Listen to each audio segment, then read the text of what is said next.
Hello दोस्तों, स्वागत करते हैं आप सभी का आपके अपने यूट्यूब चैनल जैकपुर पे। आज के इस वीडियो में हम लोग क्लास 10th का गणित का चैप्टर 12 करने वाले हैं और यहाँ पर हम लोग देखेंगे सब्जेक्टिव क्वेश्चन आंसर को। इसके पहले भी आपको 1 से लेकर 15 तक का जो ऑब्जेक्टिव था उसको मैं बाद में करवाऊंगा डिटेल में, ठीक है।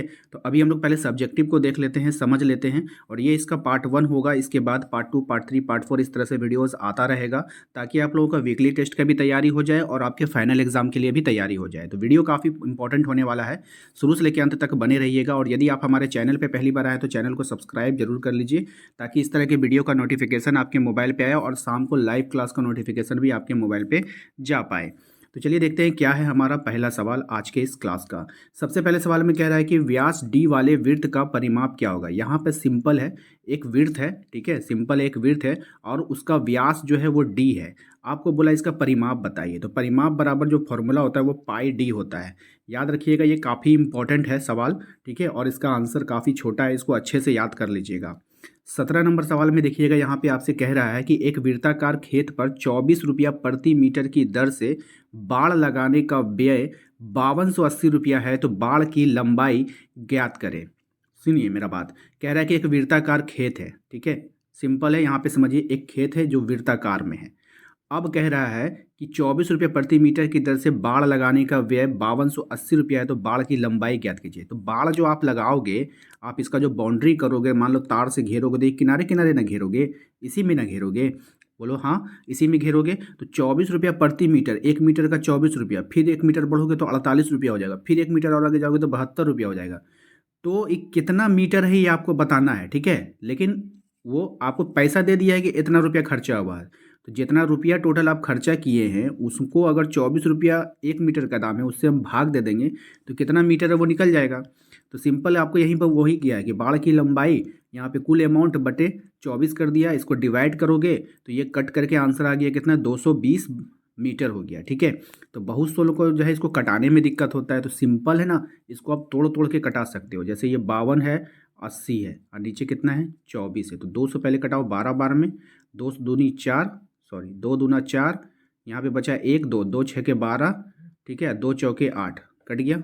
अब यहाँ पे देखिए ये हो गया, ऊपर है आपका 2640 और नीचे है कितना 12, फिर 2 से कटाओ, 2 6 के 12, 2 से 13 बार में, 2 दूना 4, 0 1320 बार में। अब आप इसको हल्का हो गया, ठीक है। अब क्या कर सकते हो, इसको एक बार में 6 से कटा दो, एक बार में 6 से कटाओ, देखो कैसे कटेगा।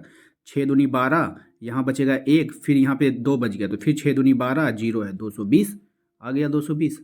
तो सिंपल इस तरह से आप इसको कटाते चल सकते हो, ठीक है। क्वेश्चन नंबर आते हैं 18 पे। क्वेश्चन नंबर 18 में आपसे कह रहा है कि 14 सेंटीमीटर त्रिज्या वाले अर्धवृत्त का क्षेत्रफल ज्ञात कीजिए। वृत्त की जो त्रिज्या होती है ना बाबू, किसको जो कहा जाता है, देखो ये वृत्त है, ठीक है। और अगर हम बात करें यहाँ पे इसका केंद्र होता है, तो केंद्र बिंदु से ये आधा जो दूरी होता है ना, इसको त्रिज्या बोलते हैं। चाहे आप जिधर चल जाओ, चाहे इधर ले लो, चाहे इधर ले लो, चाहे इधर ले लो, चाहे इधर ले लो, जिधर ले लो, वो उसकी त्रिज्या होती है। तो त्रिज्या आपको दे दिया है 14 सेंटीमीटर, तो अर्धवृत्त का जो क्षेत्रफल होता है वो होता है 1/2 पाई आर स्क्वायर। और वृत्त का क्षेत्रफल क्या होता है, पाई आर स्क्वायर। तो आपने एक फॉर्मूला याद किया है वृत्त का क्षेत्रफल पाई आर स्क्वायर, तो अर्धवृत्त बोला है तो आधा, तो इसका आधा करने का मतलब क्या है, 1/2 कर दीजिए, तो यही फॉर्मूला बन गया 1/2 पाई आर स्क्वायर, तो 1/2 पाई आर स्क्वायर, ठीक है। अब देखिए पाई का मान कितना रख देना है, 22/7। आर स्क्वायर का मतलब हो गया, आर जितना है ना उसका स्क्वायर कीजिए। स्क्वायर का मतलब क्या होता है, देखिए आर स्क्वायर का मतलब होता है आर गुना आर 2 बार लिखना होगा। तो 14 को हमने 2 बार लिख दिया, 14 गुना 14 हो गया ना। तो अब इसको आप कटाओ, तो जैसे ही आप इसको कटाओगे 7 से ये कट जाएगा, 2 बार में कट गया ना। अब इस सब को आपस में देखिए 2 से कट गया, अब ये दो इसको काट देगा, बचा कौन, 14 गुना 22, तो 14 गुना 22 करो, आंसर आ जाएगा। ऊपर 22 लिख दो, नीचे 14 लिख दो, गुना कर दो, आंसर आ जाएगा 308 सेंटीमीटर। इतना तो आप कर ही सकते हो ना। चलिए क्वेश्चन नंबर 19 में आपसे क्या पूछा है कि आर त्रिज्या वाले वृत्त के चतुर्थांश का परिमाप लिखिए। अब जानते हैं यहाँ पर अब आपको परिमाप का फॉर्मूला बोला है लिखने के लिए, तो आप चाहोगे तो डायरेक्ट फॉर्मूला भी लिख सकते हो, लेकिन डायरेक्ट फॉर्मूला लिखना नहीं है, फॉर्मूला को बना के लिखना है। तो त्रिज्या कितना बोला है, आर, चतुर्थांश का जो परिमाप होता है, तो ये जो चतुर्थांश होता है ना, एक ठो चतुर्थांश जो होता है, जैसे कि चतुर्थांश का मतलब क्या हुआ, कोई भी वृत्त है, देखो मान के चलो ये वृत्त है, ठीक है, सबसे पहले इसको समझो, ये वृत्त है, इसको आपने क्या किया है ना, इसको 4 भाग में डिवाइड किया है। कितने भाग में भाई, 4 भाग में। तो केवल चतुर्थांश का मतलब हो गया चौथा अंश, ये वाला टुकड़ा, ठीक है। इस टुकड़े का परिमाप आपको निकालने के लिए बोला जा रहा है, ठीक है। तो इसी फॉर्मूले का आपको यहाँ पर आविष्कार करना है। बात समझ में आया कि नहीं? चलिए अब देखिए यहाँ पे चतुर्थांश का जो परिमाप होगा वो होता है पाई आर बाय 2 फिर आर और फिर आर, ठीक है। पाई आर बाय 2 फिर आर फिर आर, ठीक है। 2 आर लेना है। क्यों लेना है 2 आर? क्योंकि ये जो आपका टुकड़ा निकला था ना वो इस तरह से निकला था। तो पाई आर 2 इधर से आ गया, आर एगो यहाँ से ले लिए, आर एगो यहाँ से ले लिए। बात समझ में आया कि नहीं? अब इसको क्या करेंगे हम, इसको करना है आपका एलसीएम लेना है। यहाँ पे जैसे ही आप एलसीएम लोगे, इसके नीचे कुछ नहीं तो एक, इसके नीचे कुछ नहीं तो एक, तो 2 का एलसीएम 2 हो गया। बात समझ में आया कि नहीं? 2 हो गया। तो ये पाई आर यहाँ पे ऐसे ही रहेगा, ठीक है। तो या नहीं तो एक काम कीजिए, ये जो इसके अकॉर्डिंग अगर चलना है कि ये कैसे बनाया है तो ये हम आपको डायरेक्ट समझा देते हैं। ये क्या किया है कि इस पाई आर 2 को वैसे ही रहने दिया है और इसको क्या किया है, जोड़ दिया है एलसीएम लेकर के। कुछ नहीं तो नीचे एक ले लिया है, तो आर आर मिल के कितना हो जाएगा 2r बाय 1। बात समझ में आया कि नहीं? अब इतना करने के बाद आ जाइए यहाँ नीचे, देखिए क्या किया है। देखिए उसी फॉर्मूले को, उसी चित्र को यहाँ पे समझाया है, ठीक है। अब यहाँ पे देखिए वहाँ पे एलसीएम वाला जोड़ कर दिया है दोनों का। बात समझ में आया कि नहीं? इन दोनों का एलसीएम वाला जोड़ कर दिया है, इन दोनों का, ठीक है। याद रखिएगा, 2 और 1 का एलसीएम लीजिएगा, कितना हो जाएगा 2, 2 से 2 कट जाएगा तो यहाँ पे कितना बचेगा पाई आर प्लस 2 1 कम 2, 2 दूना 4r। इसी चीज़ को देखिए वहाँ पे लिखा है पाई आर और 4r लिखा है ना। हाँ, तो यहाँ पे लिख दिया है। अब इन दोनों में देखिए कॉमन क्या है भाई, तो इसमें भी आर है इसमें भी आर है, तो आर को आप बाहर खींच लो, बच जाएगा अंदर में पाई या प्लस 4/2। तो यही इसका मात्रक का फॉर्मूला निकलेगा, चतुर्थांश का परिमाप का मात्रक। बात समझ में आया कि नहीं? तो ये आपका फॉर्मूला बन के तैयार हो गया। तो इसको प्रैक्टिस कर लीजिएगा, ये फॉर्मूला वाला सवाल जो है ना कभी कभी एग्जाम में पूछ लेता है। क्वेश्चन नंबर 20 पे आते हैं। क्वेश्चन नंबर 20 में आपसे कह रहा है कि आर त्रिज्या वाले वृत्त के अर्धवृत्त का परिमाप लिखिए। तो एक आर त्रिज्या है, मतलब एक वृत्त है जो आधा वृत्त है। देखिए आधा वृत्त का फोटो यहाँ पे दिया है, आधा वृत्त है।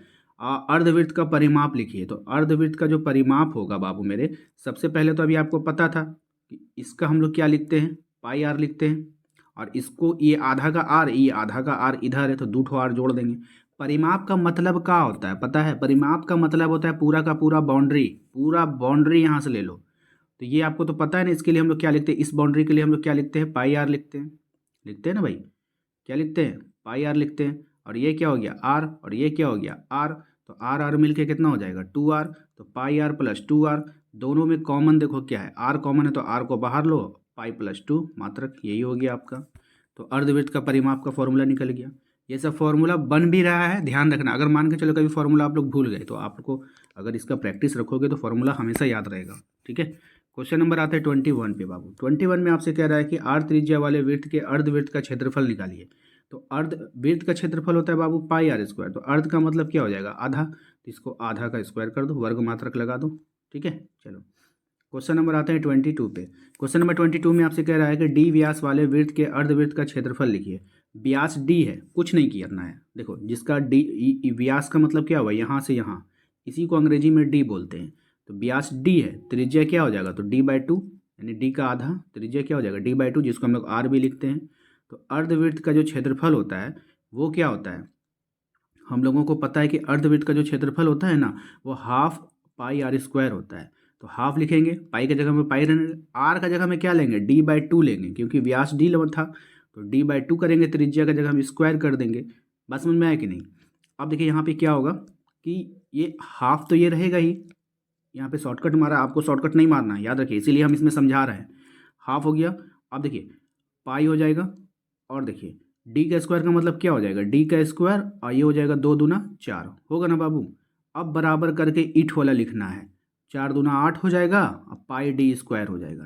डायरेक्ट मत लिख दीजिएगा, डायरेक्ट लिखिएगा तो फिर गलत हो जाएगा। तो उम्मीद करते हैं कि आप लोगों को समझ में आ गया होगा। ये छोटे छोटे सवाल थे, इसके बाद इसका पार्ट 2 जरूर आएगा। पार्ट 2 आप लोगों को कितना जल्दी चाहिए प्लीज़ कमेंट कर हमें बताइए, हम आपके अकॉर्डिंग ही वीडियो बनाएंगे। आप जैसे जैसे कमेंट करोगे और जितना जल्दी इसका डिमांड करोगे उतना जल्दी आपको वीडियो मिलेगा, ठीक है। तो उम्मीद करते हैं कि वीडियो पसंद आएगा, तो सभी लोग वीडियो को लाइक कर दीजिएगा। चैनल पे पहली बार आए तो सब्सक्राइब करके बेल आइकन को जरूर प्रेस कीजिए, ताकि आने वाली हर एक वीडियो का नोटिफिकेशन आपके मोबाइल पे चला जाए। दिए गए नंबर पे संपर्क करके आप अपने व्हाट्सएप ग्रुप को ज्वाइन कर सकते हो। यदि आप टेलीग्राम ज्वाइन करना चाहते हो उसका लिंक डिस्क्रिप्शन में डाल देंगे, वहाँ से ज्वाइन कर लीजिएगा। अपने सभी मैथ के वीडियोज़ को देखने के लिए प्लेलिस्ट का सहारा ले सकते हैं, जो आपको अभी फ़ोल्डर दिख रहा होगा। चलिए मिलते हैं हम लोग अपने अगले वीडियो में। Thank you.